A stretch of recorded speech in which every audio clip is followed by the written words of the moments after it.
So what I want to talk about right now is the danger of association. And to maybe really relay this point, I have to tell you a story. A few years ago, I was in college, right? And in college, I didn't really have a whip, right? So I got around like one on foot, one on my skateboard, which I used to call my jet, or taking a bus and train. When I would return home, right, to visit my family on breaks, Christmas break, Thanksgiving break, I had to take the bus to the train station and take the train down to LA. And then from LA, I have to go home and go where I needed to go. I had a buddy, big tall cat like me, 6'6", 6'5". We always hung out. He was like my best friend, Cuban cat, Giorgio, right? He still lives in Cali. And one day we were returning home. It was like a break we had. Me and George were on a bus, and there's a guy that is sitting next to us. He kind of looks at us, and he almost looks at us with like familiarity, but he doesn't say anything, right? So we look at him, we kind of nod, and we keep our conversation. Before we know it, this guy is 2 seats in front of us. Listen to our conversation. He's laughing at our jokes, but we're not saying anything. We're leaving up the train. He's right behind us. So naturally, your ears perk up. Man, does this guy want something? Does this guy want to rob us? How quick is the quickest exit? Is he big enough for us to take him? Everything you're thinking about in real time. We continue, right? So I told you how we take the bus to the train station, and from the train station, we take the train down to LA. So now we get to the train, and we're going to LA. And this guy gets on the same train as us, just coincidentally. Me and George are talking about the year, we're reflecting on the year, we're telling stories, we're like slapboxing. He was really my brother. So in real time, we're on a train going to LA, and this guy that we saw on the bus, he comes and sits next to us. He introduces himself. His name is XYZ. I don't want to say his name on camera, but cool dude, man. Charismatic, funny, outgoing, just like us, right? Just had moved to our school. He was a student like us. Didn't really have too many friends, but was trying to find his way. Very outgoing guy, had it all put together, right? So me and this guy and my other buddy George, we're talking for an hour until we get to LA. We're talking about everything, man. Everything that college kids talk about. Talking about school, grades, next year, our next plans, girls, everything, relationships, everything we're talking about. Man, we get to LA.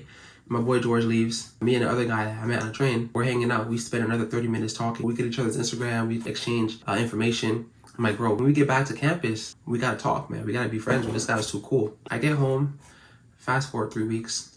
I'm back on campus. I'm hanging out, and man, I'm laying down, and I had a lot of friends in different places on campus, different organizations. And around like 11:30 p.m., someone calls me. He's calling me. I'm like, why is this guy calling me? Why are these guys calling me? Everyone's calling me. They're like, hey, Yvonne, do you know so-and-so? I said, no, I don't really know so-and-so, but why? Everyone asked me, right? And they're like, well, he made threats against the school. He had certain inclinations. He wanted to harm people at the school. And the only person that he followed on social media or he knew of was you. I was like, really? And then they told me the name, and I went on the Instagram, and I was like, oh man, that was a guy that I met going to LA. I was like, oh, no way. So they told me like the guy that we had met going to LA that was charismatic and cool and everything, he had been making threats against people at the school. He had plans to just do damage, do dangerous things to people at school that was putting everyone's life at risk. And everyone at school was freaking out. The only person he followed at school was me. 10 minutes later, I get another call, and they said that the police have arrested the guy, broke into his house, they took him away. And man, I went to sleep that night, and I was like, wow, life is insane. Craziest thing about that situation is like, one, the danger of association, but two is like you never know what's going on in someone's head. When I met that guy, I thought he was the most charismatic person. I thought he was cool. I thought everything, and I still think that about him. I don't know what was going on in his psychology. I don't know what level he was at, what he was thinking about, right? The day he met me, I could have been the person that could have set him off or done the opposite. And I'm realizing, I'm telling you guys this story to tell you that like you have to spread love. Our duty on earth is to spread love. And spread love is not to kiss ass or just be like a cheerleader for people. But spread love is just being honest, being righteous, being good to someone, not ignoring people, not being moody, not having an attitude, be neutral, be cool with everybody. Because one, you don't know what they're going through. The second thing though is, man, the power of association. You see how I didn't even know that guy. I didn't know him closely. I was cool with him. We took a train together. We followed each other on social media, but I was the only person at school that followed him. I was the only person at school that they could track back to him, or someone I met for 2 hours once. Everyone in your circle, right, whether you know it or not, has a life of their own. And they could do things that could be associated with you. You have to really make sure that you keep your circle tight. You have to associate with people that when you aspire to be like, and people that are also going somewhere with their life, people that are doing things that you know, and people whose character you've tested. Never just come and blindly trust people, but you have to test people's integrity. And it's crazy how in human relations, like you meet someone and like you kind of test them. You ask them questions that you asked them a while ago to see if they're going to tell you the truth. Or it's just crazy how we all do it. You see if they're going to show up on time. You see if they're honest. We test each other in these human relations. Honestly, that's the smartest thing to do. You have to test everyone's integrity. You can't just blindly trust. That's what I learned in that day, that story. You just the danger of association, but also the importance of spreading love, man. You don't know what people are going on, what people are going through in their head. And you at home, you may be listening to this, going through something at home, going through something in your head.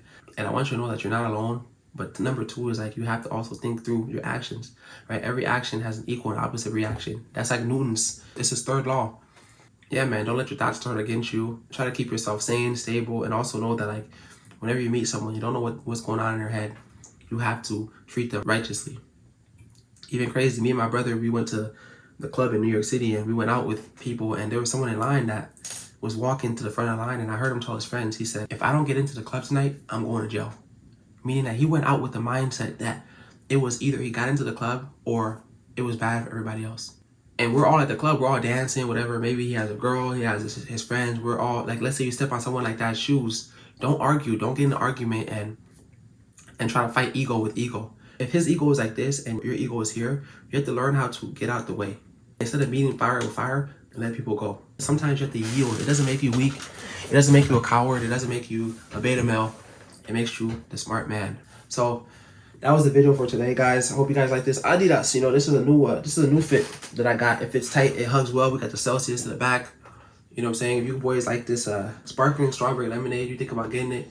Super good. No artificial flavors. No high fructose corn syrup. It's something I like to go to at night, you know, especially when I'm doing these videos and I know my throat might itch a little bit. Grab a little Celsius. But yeah, man, thank you for watching, guys. Thank you for tuning to the channel. Hopefully I see you soon. All right, Yvonne, out.